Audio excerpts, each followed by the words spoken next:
There have been a handful of topics that I've been wanting to share my thoughts on this channel, and I suppose being quite sick with pneumonia the last couple of weeks has just given me kind of an extra dose of time to think through some of these topics, not for the first time and not necessarily more deeply than I have in the past, but just in kind of like a refreshed way to get a summary. And after all that time of lying around and thinking, I kind of want to express some of my thoughts on the matter before I kind of lose that overview. So, what I want to talk about is um, the idea of being a skeptic, being a person who identifies as a skeptic. While I was sick, I watched a couple interviews with a guy named Alex O'Connor. I think he calls himself like the cosmic skeptic. And there's a lot about so-called skeptics that I kind of admire and I kind of relate to and resonate with. But then I think I can perceive kind of the limits of this identification and some of the pitfalls and also some of the contradictions. And if those contradictions are known to the person, then those would be hypocrisies. So, yeah, and I want to sort of compare how a skeptic is a lot like a student in college, but he's missing the element of trust or faith. So if that interests you, stick around. If not, bail. It's no problem. Give it a thumbs down on the way out. And I want to start by sort of defining what a skeptic is. And I looked up the definition, and it more or less jives with, sort of what I have observed and experienced in the world so far in my conversations with people. So a skeptic is basically someone who is sort of quick to question things, slow to believe things, requires, let's say, an above average amount of evidence before sort of getting behind an idea, and a doubter. And in many ways, I was kind of born a skeptic. I think that I have a higher level of sort of criticism and questioning and doubtfulness or doubt than kind of the average guy, or at least in my peer group, it seemed like I was that way. And so there's a part of me that kind of identifies with the skeptic and sort of loves the skeptic. But again, I think that there are some pitfalls when you take that on as your identity. And I'd like to point those out, at least from my perspective, and perhaps it's helpful to someone either who is skeptical, or maybe you know and love someone who's skeptical and you struggle to form a deep bond with them because of their so-called skepticism. So I'd like to get started by setting up an analogy that I'll use throughout the the video that I think is helpful. And one of the things I've learned about analogies is that they can be really helpful and just click and help us understand something that we don't understand by comparing it to something that we do understand. And then I've also just seen how some analogies just don't click at all. I've experienced that myself in reading books where an author uses an analogy and it just does nothing for me. And then I've experienced it where I've offered someone an analogy, and my friend Tim in particular, he's just like, I hate your analogies. They're just never close enough for a fair comparison in my view. And so what I would say is, if this analogy doesn't work for you, that's fine. Just drop it and maybe try and create your own. But don't make the mistake of discounting what I'm saying just because you don't agree with the analogy I'm using to explain it. I think that is missing the point. Okay, so the analogy I want to use is first the skeptic. So the skeptic kind of goes through life and questions things and seeks out answers. And when he is unable to receive satisfying answers, he then puts that whole topic sort of in the not trustworthy or not credible category. And I mean, a lot of what I'm saying is related to like worldview and religion, sort of the debate between atheism and agnosticism and Christianity, as I'm a Christian. But skeptics are just as sort of against Islam or Buddhism or Hinduism as much as they are Christianity. And although skepticism can apply to other things, although I think it really hits home at its most hardcore when it comes to the worldview of, sort of, how did I get here? Does my life have some sort of a purpose? Do I have some sort of moral code that I ought to be following? And what happens to me when I die? Those are kind of the four big questions that consume a lot of my thinking. So, okay, so you have the skeptic, and then you have the student. And I studied engineering, and I worked in engineering for a long time, so I'm going to use that as the example. So the freshman at a university who's decided that he wants to study engineering is going to study, physics and chemistry and advanced mathematics like calculus and differential equations, and yeah, and so I want you to imagine that both the skeptic and the student um, are like 3 weeks into a physics class. And one of the interesting things about physics, well, one of the interesting things about science is that there are things that science claims to know, and it's right about those things. Then there are things that science claims to know, but it will later turn out that they're wrong about those things. Clearly, in the past, scientists have made claims and they've all agreed that the world works a certain way, and then the telescopes get better, the microscopes get better, or someone like Albert Einstein comes around, and for a period of time, the scientific community does not agree with this new idea, and then evidence is provided that this idea really holds water, and so science flips its stance on something. And that's not a criticism to science. It's not a dig. It's a reality. And what I have found is the most scientifically uh, pure and serious people in my life acknowledge that science has this limitation. And they basically say, look, we can only see what we can see through the microscope. You give me a better microscope, I see new things, I come up with new conclusions, and that's kind of allowed. That's part of the game. So, and then there are things that so science knows things and they're right. Science thinks they know things and they're wrong. And then there are things that science doesn't know. And I'll just use one concrete example in science, in physics, which is what's called fluid dynamics. So basically, fluid dynamics is the world of physics that describes how fluids, both air and liquids, act in a pipe, over the wing of an airplane, in turbulent rivers. And one of the things that's interesting is, even though, sort of fluid dynamics is a very old topic, it's nothing as modern as, quantum physics, scientists and engineers know that we do not fully understand fluid dynamics. There are certain things within fluid dynamics that they've studied and they cannot explain. So they have this known blank spot in the fluid dynamics chapter in the physics book. Okay, so we're going to go back into the classroom. We're 4 weeks or 3 weeks, whatever, into a physics class. And the physics teacher has been teaching the student and the skeptic about physics and has been showing and proving the basics of gravity and force and matter.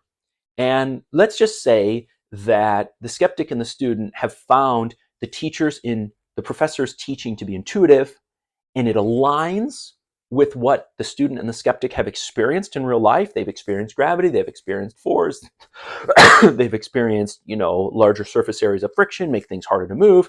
And so the student and the skeptic are sort of receiving, and what they're receiving is in alignment with their own experience of reality. And so they readily accept what the professor's saying.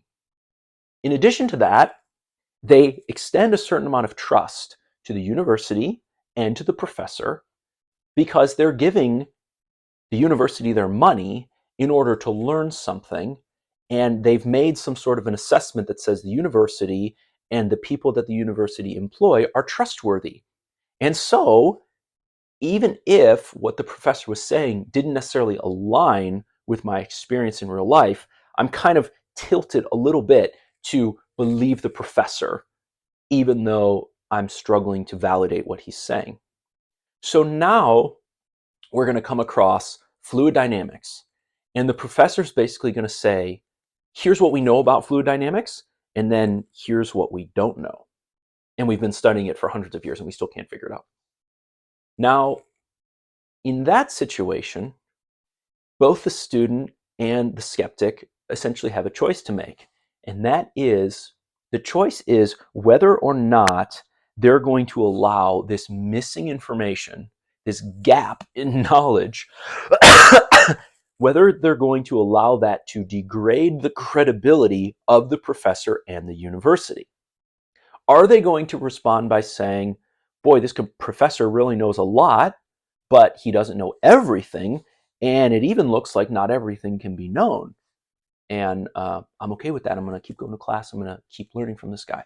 Whereas the skeptic, if he sort of acts out his skepticism, is going to begin to lose trust in the university and in the professor by saying, oh, you can't explain this thing. I have questions about, why the pipe water, why the fluid as it goes through the pipe does this and that, and you can't answer my questions. And so I'm going to begin to distrust the realm of science, the realm of physics, the realm of the university, this professor, and essentially I'm going to start lowering my opinion of you and my trustworthiness of you and your credibility. Now that's scenario one. That's when the professor comes across something that is unknown either to him or to the entire realm that he is belonging to, in this case, physics and science. Okay, so then there's a second scenario where the professor begins to explain something that is true and is accepted by the scientific community, but the student and the skeptic are unable to grasp the concept. And when I went through Calculus 2 and I was learning integration, I almost exploded. My brain hurt so bad. I struggled immensely to understand area under the curve. And it was a very serious issue for me. I mean, it took me a couple weeks to get over that hump before it kind of started clicking. And that's just one example. That's happened to me in chemistry. It happened to me in the German language. It's happened to me in my faith in Jesus Christ as a Christian. It's happened to me in many areas. And in some of those scenarios, my professor told me, James, you're suffering from something that's quite common. You're not the only one who struggles with this. Very often, when you come across this concept of area under the curve, you can't grasp it right away. You got to practice the formulas. You got to work out some of the homework. You got to work through some of the story problems, and eventually it'll click. So just hold up. Don't give up yet, which I wanted to give up and drop the class, but stick with it. Now, let's say that both the skeptic and the student are experiencing the same thing, kind of this blockade of understanding for something in physics or something in calculus. So then you have the professor who tries to reassure the student that they're not alone and that it's not necessarily abnormal that they have these questions and that they have this hurdle to understanding. And perhaps not always, but the professor offers hope that someday it will be clear enough and they'll look back and say, wow, there was a time when I didn't understand it, but then I passed the threshold and all of a sudden I understand this thing. And so in that moment, the student and the skeptic essentially have a choice to carry on in good faith. They could say, well, it doesn't make sense to me, and you're claiming that it makes sense, but you've explained it, and it doesn't make sense to me. And they kind of move themselves into the into the position of the sun in the solar system where everything revolves around them, where basically they say, if it's not understandable to me, it's not understandable. Or if it's not understandable to me, then it's fraudulent or not true. And essentially that is a position of pride because you're basically making yourself the judge and the jury for truth. And if something doesn't make sense for you, you're not going to let it continue on. And, in this analogy of the student and the skeptic, basically the skeptic would basically be calling all scientists liars and fraudulent on the basis that they don't understand it. Now, I think that probably doesn't happen very often in universities, although it may. But I think it happens a lot when it comes to matters of faith and religion, and sort of the counter arguments to faith and religion is sort of atheism, agnosticism, skepticism, those kinds of things. So the student and the skeptic now have a choice as to extend sort of good faith to the university and to the textbook and to the group of scientists who already believe this stuff and use this stuff, and to the professor. And the response is sort of either one of faith, saying, okay, professor, I believe you that I'll get through this. I'll believe you that it'll click someday. And I'm just going to keep chugging along and keep doing the homework and coming to class and paying attention as much as I can and hope that I get it. And there's no guarantee that they'll get it. There are people who drop out of physics classes and they never get it. And you hear people say, yeah, once I got into Cal 2 or whatever, once I had to do differential equations, I realized engineering's not for me. So the professor can't really completely guarantee and provide absolute proof that the student will someday get it and it'll someday click. But he is offering evidence that that'll happen based on his experience with other students. And he's offering hope to the student, and that student can then respond in faith, take a step of faith, and continue on, and essentially risk wasting his time, right? So it costs the student something to keep on going in the class, because if the professor's wrong and the student never understands it and it never clicks, then essentially that student will never really be a good engineer, let's just say for sake of the conversation. And so the student kind of risks wasting his time at the university taking classes that won't end up benefiting him because he may never get it. So then you have the skeptic who, let's say, responds with his skepticism and basically says, what you're explaining is not understandable to me, therefore I don't accept it, therefore I think you're a quack, and science is a quack, physics is a quack, and I'm out of here. And I don't think that happens often in the universities, but I think it happens in real life when we talk about kind of the big four questions. How did I get here? Do I have a purpose? What's the moral code that I ought to be living by, if any? And what happens to me when I die?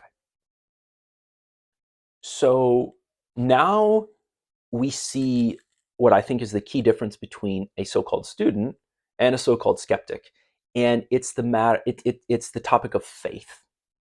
The word faith, the action of faith, the step of faith, the extension of good faith.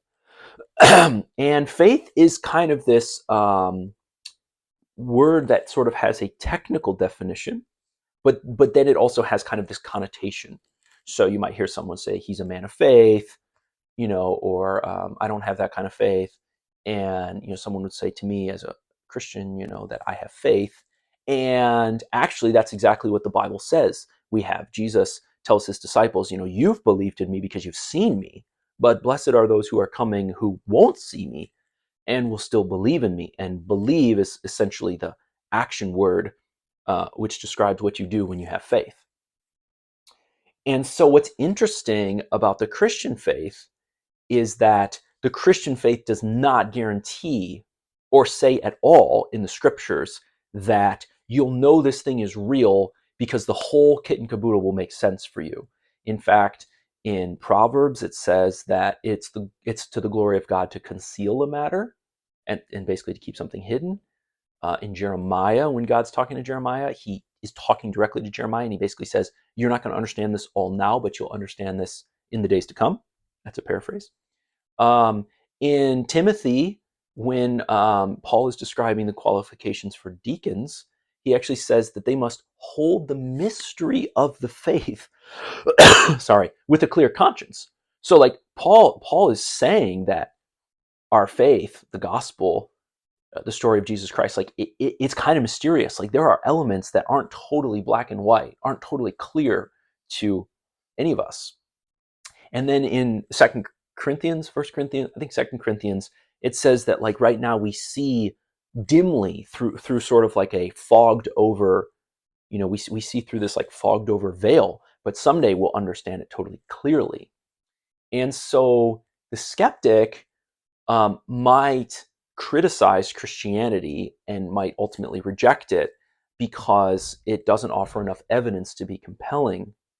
But really, what the skeptic is saying is that Christianity does not offer absolute proof. And I would agree with the skeptic.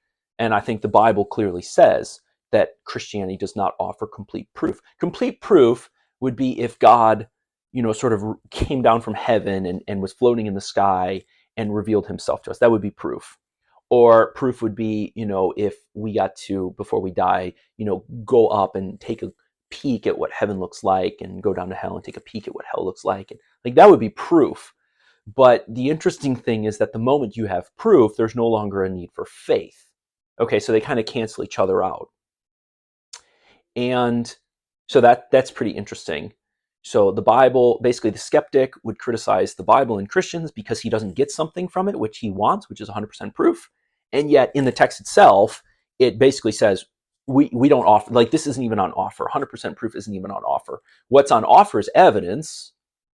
And then some people will find the evidence sufficient and compelling to take a step of faith.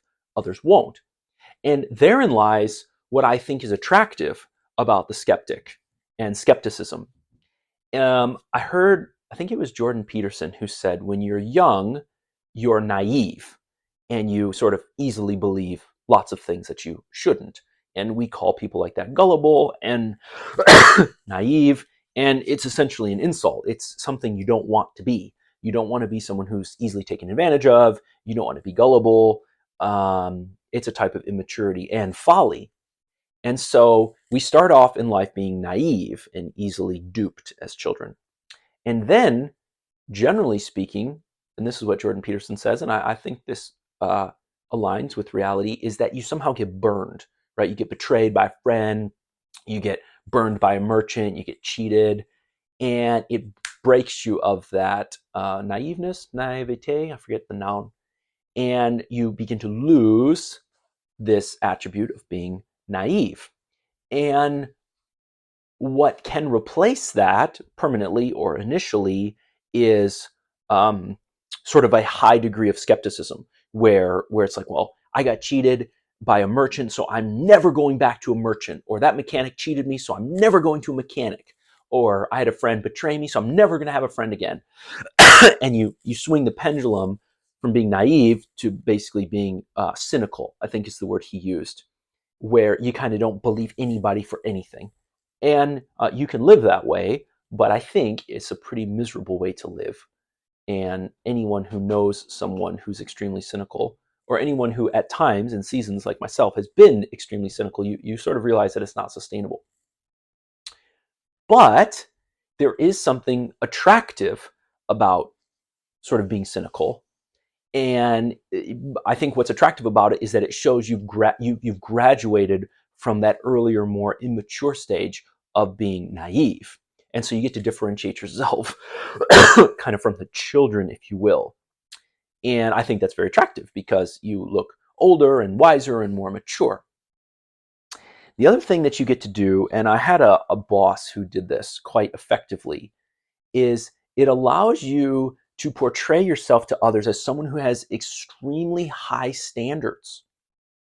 And that, sort of is a good thing to portray, where you basically say like, oh, I'm not going to believe that. There's not enough evidence. I have a very high threshold for evidence before I'll believe something. And there's a type of wisdom and maturity seemingly in having these really high standards. Now, I think that's attractive. The issue lies, I think, in having unrealistically high standards and then also discovering that you're quite inconsistent in how you hold those standards. So let me explain both. First thing is let's move to an analogy. Well, not an analogy. Let's move to the case of someone is on trial for having murdered someone. Okay, and there's a bunch of evidence, right? There's an eyewitness, there's a lack of alibi, there's a motive, there's a murder weapon. Um, and so there's evidence that the guy sitting in the, defendant box or whatever, is guilty of this murder. Now, the jury and the judge have to make a decision. And essentially, no jury or judge has ever been offered 100% proof. In fact, they don't use the word proof in a court of law. The phrase you normally hear is beyond a reasonable doubt. So evidence was provided that shows beyond reasonable doubt that so and so murdered so and so. And you have that word packed in there, reasonable doubt. So basically, what they're saying is there's always room for doubt. Even if you have something on video, that video could be faked, especially nowadays with AI, right?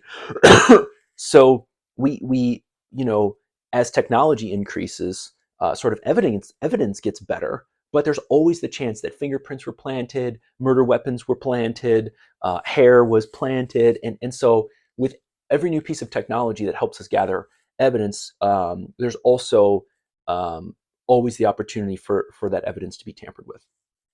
And so, in a court of law, from the perspective of a judge or a jury, you're never going to get 100% proof. Now, people who are gullible and naive, or perhaps not precise with their language, will say, "Well, there's the proof, the murder weapon," or "There's the proof, the alibi." But that's technically not true. What they're really saying is a sufficient amount of evidence has been presented so that I'm convinced of a conclusion. And it's important not to confuse overwhelming evidence that convinces you of something with proof. Okay? And each of us has a different threshold about which we become convinced. So a naive person would say, okay, someone was shot. Who did the gun belong to? Oh, it belonged to James. Well, then James is the murderer. I'm convinced. The evidence points to James. And then someone more mature would say like, this is kind of a flimsy argument. It's a bit naive. And that would be right.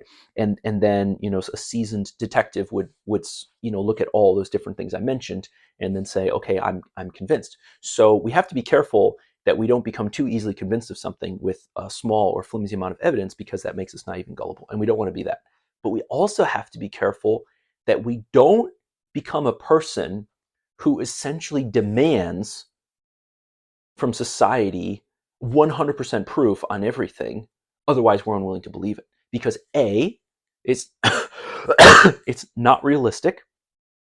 B, it's like kind of not fair. And C, you will quickly find that the person who quote unquote demands that high level of evidence or proof is quite inconsistent. And maybe just a really simple example would be, when that person goes to the doctor, he probably doesn't take great lengths to ensure that the doctor treating him went to medical school. He didn't check the records. He didn't go through all of his grades. He didn't go interview eyewitnesses to make sure that the guy went to college. He probably doesn't pull out his chemistry set and microscope and smash up the pill that the doctor gave him to get better and verify that the pill is comprised of exactly what the doctor said it would be comprised of, and the pharmacy said that, and the pharmaceutical company and all of that.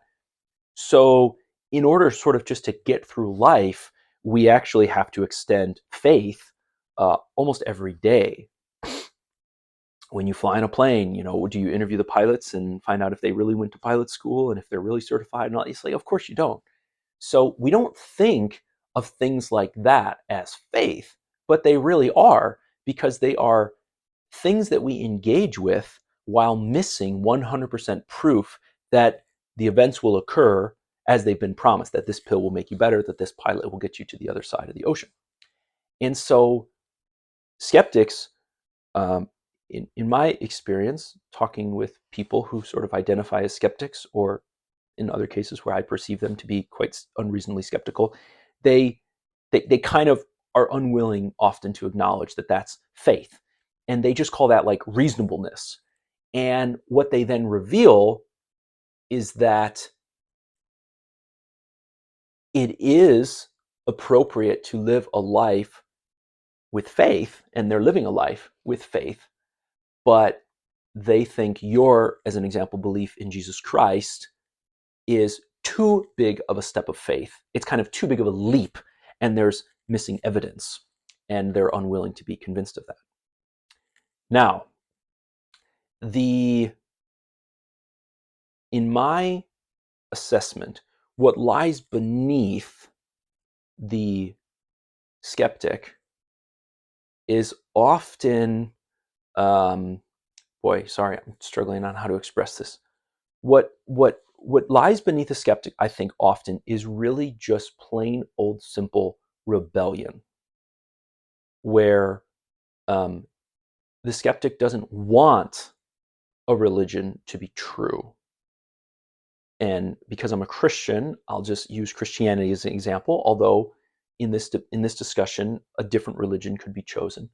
A skeptic doesn't want Christianity to be true because he doesn't want to submit to an authority that tells him how he ought to live his life. In fact, that's one of the things that children hate most is authority of any kind. It's in some ways one of the best things about getting older is sort of the number of authorities in your life diminish. You still have police officers and an employer perhaps, but you don't have parents and teachers. So I think at the heart, deep down, and this is something my pastor says regularly, and I agree with him, deep down in our souls, you will find a desire for self-rule. Essentially, we want to be in charge. We don't really want anyone else telling us what to do unless what they want us to do happens to align with what we want to do anyway. And so, deep down, I think all of mankind, womankind, sort of wants to be in charge of themselves. And so if there's someone, whether it's a Muslim or a Buddhist or a Christian or a Jew or a Hindu, coming around saying, hey, turns out you're not as free as you thought. There's a certain way that you're supposed to be living, and it talks about it in this book. Then that is initially and instinctively an undesirable message. It's undesirable that there's a set of regulations to which you now must submit. And so there's some interesting things you can see on YouTube where people of faith have asked atheists or agnostics, if today it was proven to you that God was real, would you believe in him? And probably not all, but many have said, no, I wouldn't. And that reveals that this topic of skepticism and being a skeptic, it really isn't an intellectual thing. It really is sort of a matter of the soul and the heart and of rebellion.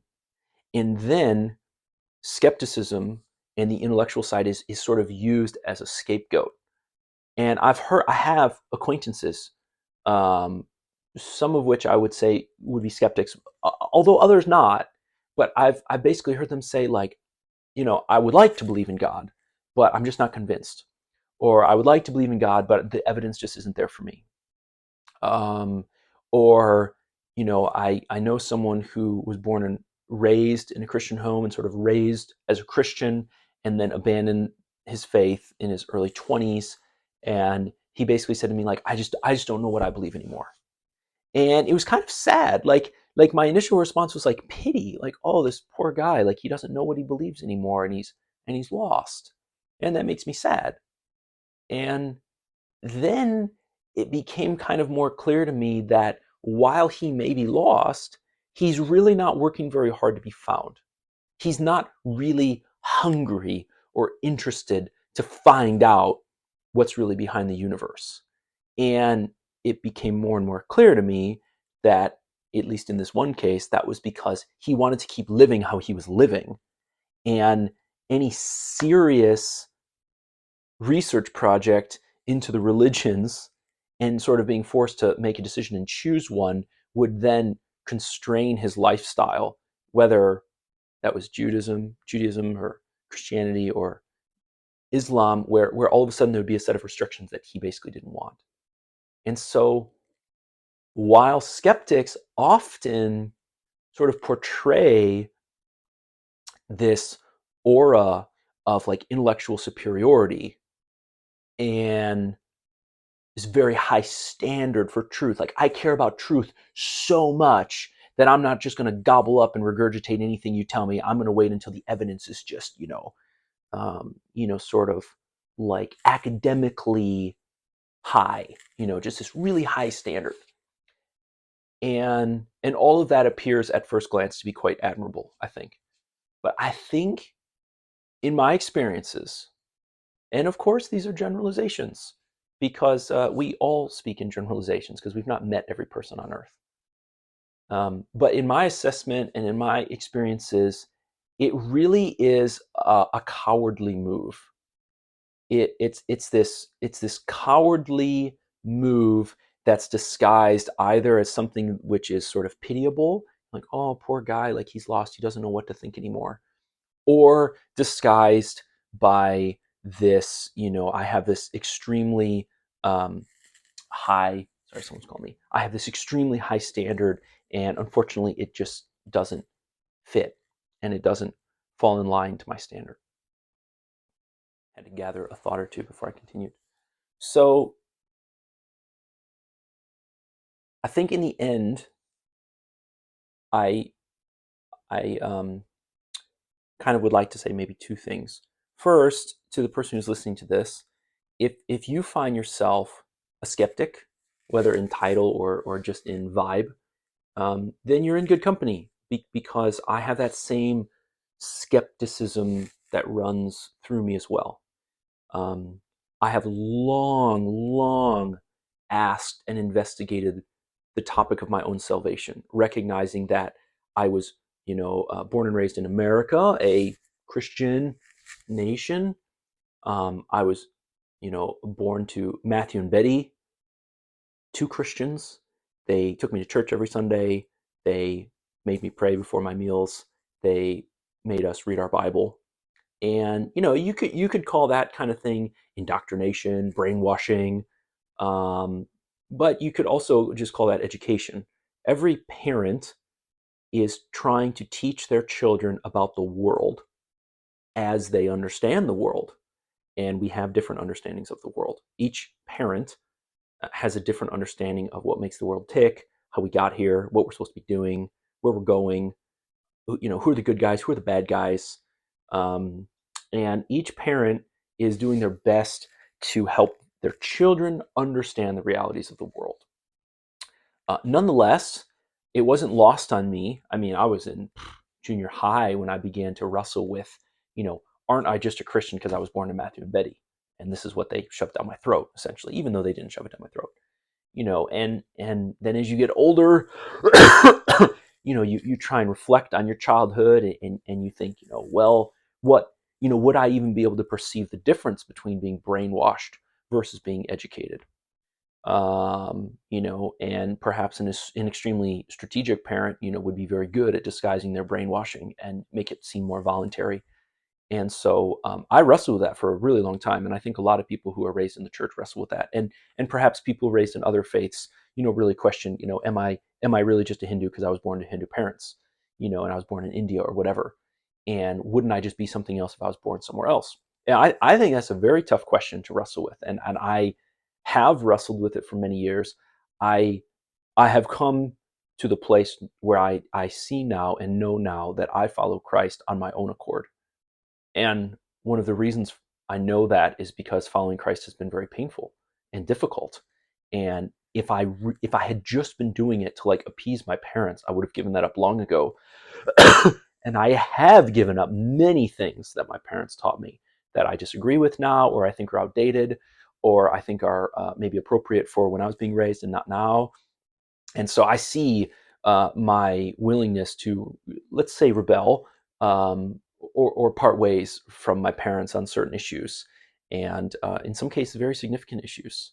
So I think it's a little bit of a cheap shot. It's just kind of easy and intellectually lazy to just say, like, you're a Christian because you were born to Christian parents. I mean, there's all kinds of kids who fall away from whatever faith they were raised in. And then there's all kinds of people who convert from one faith to another. And there's all kinds of people who, are raised with essentially nothing and find something. Now, those arguments I just made, I don't think point to Christianity as being the one true religion, because there are people who convert from Christianity to Buddhism, Buddhism to Christianity. I don't know the numbers. I don't know that anybody does, but I don't think that you could cite conversion on its own as evidence that Christianity is the one and only religion as it claims to be, because conversion goes both ways. And I think you just have to be honest about that. And I think it's a little naive to say that since someone converts from, Islam to Christianity, that just shows that Christianity is the one and only religion. I do think that Christianity is the one and only true religion, but not based on those grounds. Okay, so if you find yourself skeptic, uh, um, as a skeptic, then you're in good company, and that's part of the reason I wanted to make this is because to some extent skeptics resonate within me, and there's a place in some sense for skepticism, um, and there is a place for questioning, and I want to show that in scriptures in just a moment. Let's grab my Bible. The second thing I want to say is, if you're listening to this and you can't relate because you're not this way, as an example, my wife is not this way, but maybe you have someone in your life who is, or maybe you will have someone in your life who is, like a child someday, or a nephew or niece or something like that. And what I want to encourage you in is that I don't really think a skeptic is won over by meeting him head to head in his arguments. Because as I said before, I think the arguments is really just kind of a shield or a tactic to keep people at a distance from the real issue. But to the extent to which you can and enjoy and are challenged by getting into the arguments, then I would encourage you to do so. I have a friend with whom I have lots of arguments, good, healthy arguments, where we're kind to each other, but we're still in disagreement. And what I have found very often is that at some point the discussion ceases to be sort of at the intellectual level, and it kind of becomes emotional, and you get to that level where you kind of realize that this is more about the person's rebellion and less about their real beliefs. I think that is a very critical moment where you ought not to then just kind of crush them. Once you have them cornered, you ought not to sort of kick them while they're down, if you will. I think that Greg Koukl, in his book Tactics, which is a great book, really phrases things well. He says, most conversations, about this kind of thing, they're not like ping pong. It's not like I hit, you hit, I hit, you hit, I hit, I win. It's a little bit more like baseball. Like you have a conversation with someone and you kind of get them to first base. And then years later, months later, someone else has a conversation, they get them to second base. And, it's pretty rare to hit like a total home run. And so Greg suggests that we consider victory to be when you kind of leave a stone in someone's shoe. You kind of like leave them with a conflicting or paradoxical, that's the word, thought, or you kind of get to the point where their arguments start to kind of crumble and fall apart, but instead of like just kicking down their sandcastle like a jerk, you just kind of stop and restrain yourself. And I will say that's hard to do because sometimes, arguments get heated and you get excited because you're kind of making good points and you feel like you're kind of finally trapping the person and revealing to them that their thinking is not logical or whatever. And then it's like you want to declare victory, and you want to be like, say you're wrong. And because the whole thing isn't really an intellectual thing at all, that's why you sort of can't win purely intellectually. And, Paul, in one of his letters says, Paul planted seeds and Apollos watered, but God gave the increase. Now, I think it's really important to recognize that, we can make arguments and we can speak truth. And you see that Paul does that in the New Testament. But we have to rely on the Holy Spirit for the ultimate change.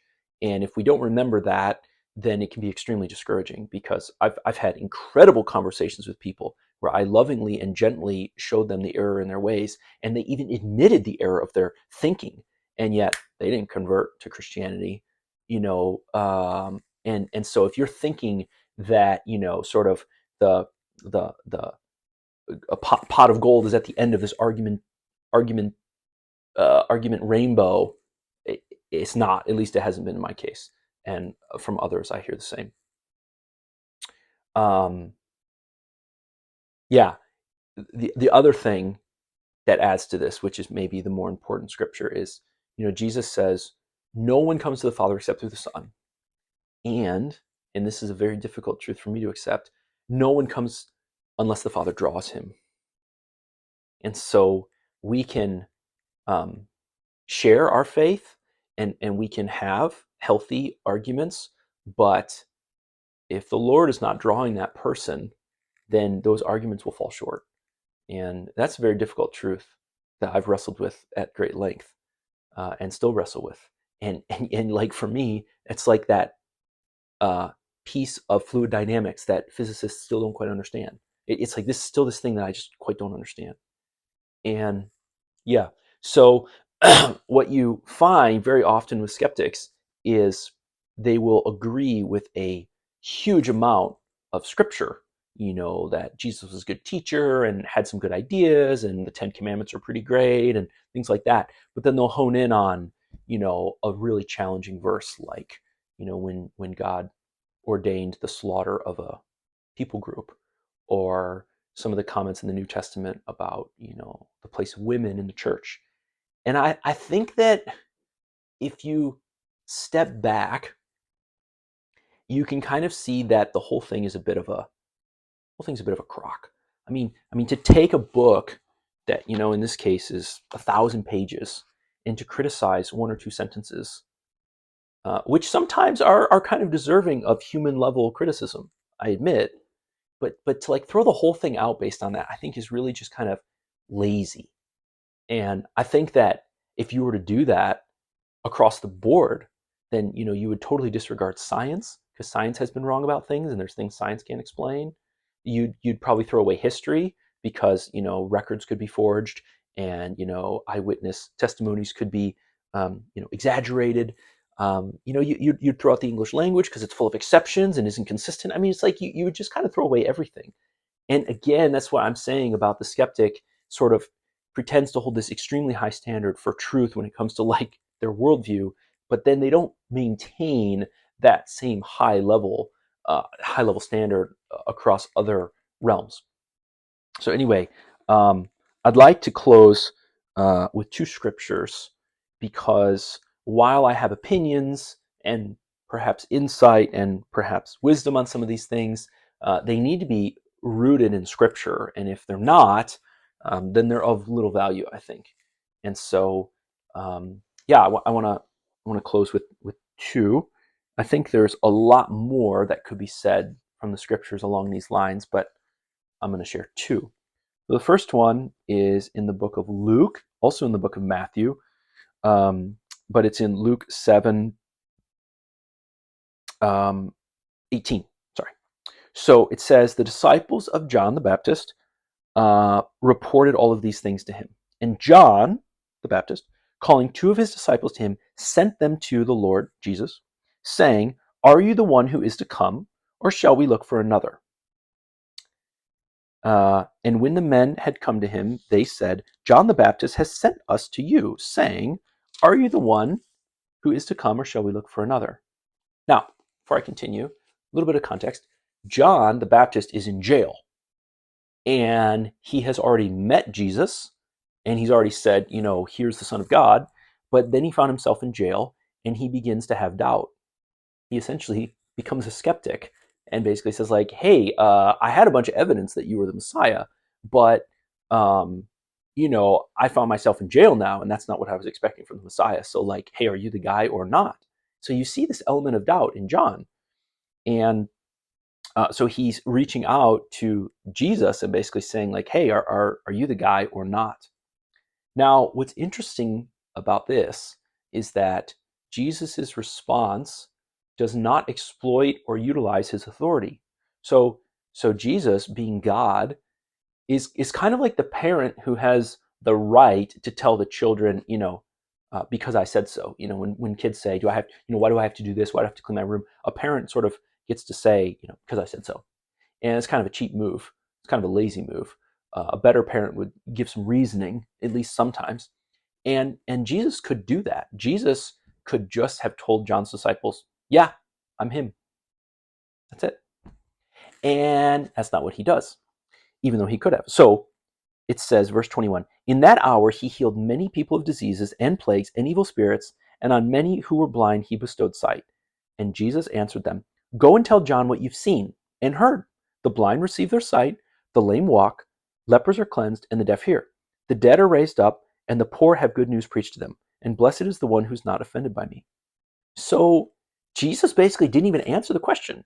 He basically said, in response to your question, look at evidence. Look at the evidence. Use your eyes, use your ears. What do you see? What do you hear?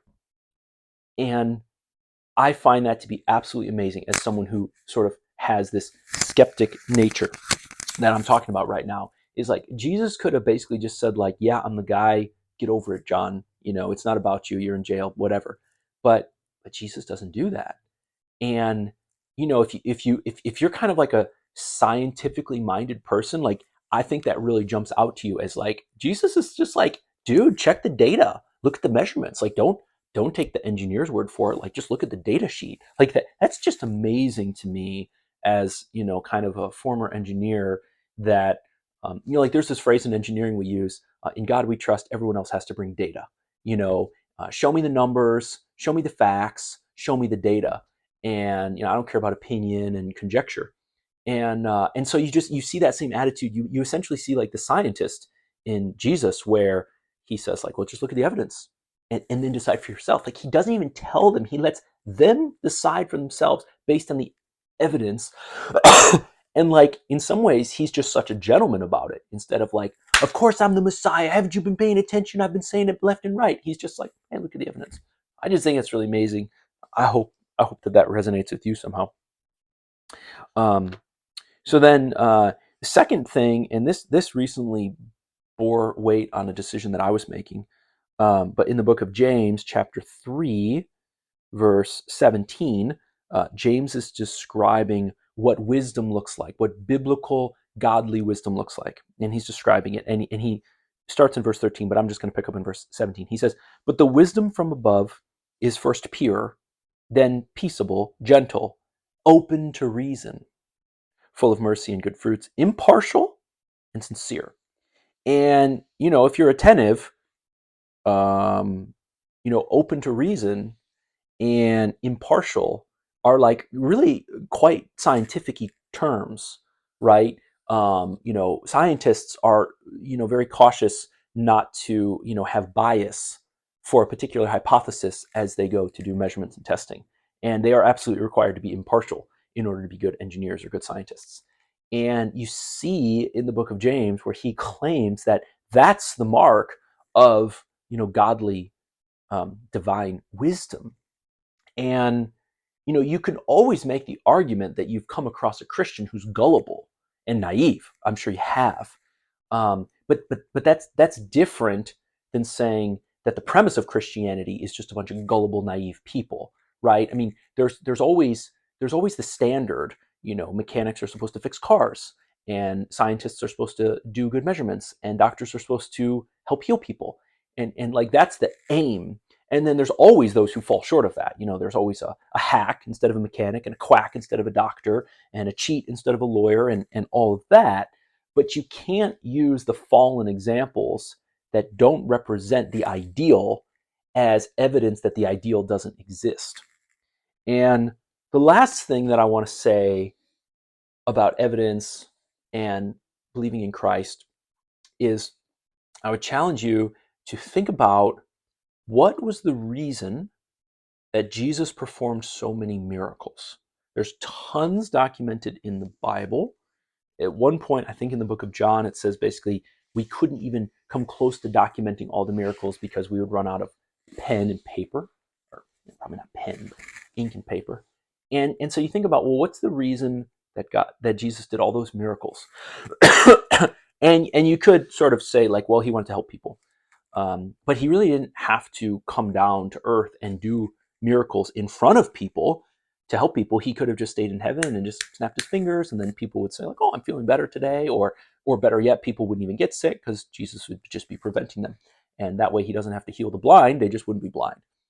And he could have come to earth and he could have walked around and said, I'm the Son of God, I'm going to die on a cross for your sins. You should put your faith in me. And he could have done no miracles. And he could have gone and died on the cross.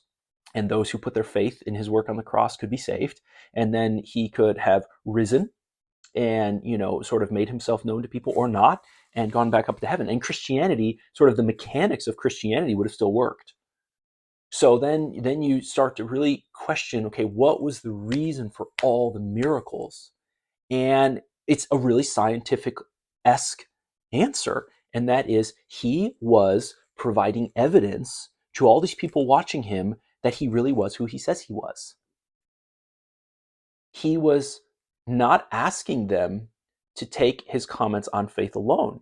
He was doing things which provided evidence to the senses that greatly increased his credibility, so that when he said things that couldn't be verified, people were more likely to believe those unverifiable things because of the things he had done that were verifiable. And if you think about it, that's really how most of life works. Um, you know, Historians who take very detailed records become trustworthy because of sort of the things that are verifiable, the records that they've kept. Scientists who show their work and provide evidence and show the measurements that they've taken and show how they've taken those measurements. They sort of show people evidence which is verifiable, and then when they make some grand conclusion like Einstein did, and what he said wasn't verifiable, people are more likely to accept the unverifiable things based on the credibility of the person who said them because of all of the evidence of the verifiable things that person did. And I'm personally convinced that that is the primary reason that Jesus performed so many miracles while he was on earth. And I find that to be extremely gracious and almost just like extremely respectful to the human, because Jesus was basically making crazy claims that he's the Son of God and he was going to die and come back to life. And I mean, he was saying things that sort of anyone would just think the guy's a lunatic.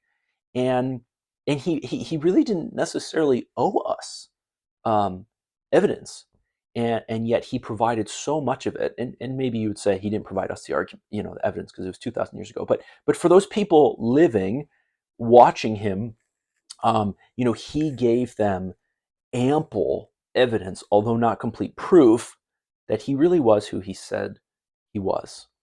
And so, although Christianity will always be a matter of faith and never a matter of proof, I hope that you'll see that basically everything in life is a matter of faith. We could all be in the Matrix right now. Everything in life is a matter of faith. And so Christianity and religion are not alone in that category, if you're honest. And then the second thing is that even though there is a element of faith within Christianity, it's clear to me, and I hope to you, that the Bible does not really set itself up as a document which is hoping just to capture naive, gullible idiots. And I find that to be very comforting. And as someone who sort of has this scientific backbone or way of thinking, I find it to be very compelling, excuse me, and convincing. So, that's what I have to say about that. My prayer for you as a viewer, I think I'm like 50 minutes into this thing, is just that you would be encouraged, that perhaps the Lord will have spoken to you through my words and through his scriptures, and that perhaps you'll be slightly better equipped to show love in a helpful way to someone in your life who may fall into this category. Or if you're this person who's in this category, that perhaps you will let your guard down just a little bit and take small steps to investigating the claims of Christianity, and become a detective. Start looking for the evidence. And a great example of that is The Case for Christ. It's a book, it's a movie, it's about a real guy who was extremely skeptical about Christianity and began hunting down the evidence. And at some point, the evidence went above his threshold for belief, and he became convinced that Jesus Christ was and is who he said he was. So that's my prayer for you. I hope this was a blessing to someone, and God bless you.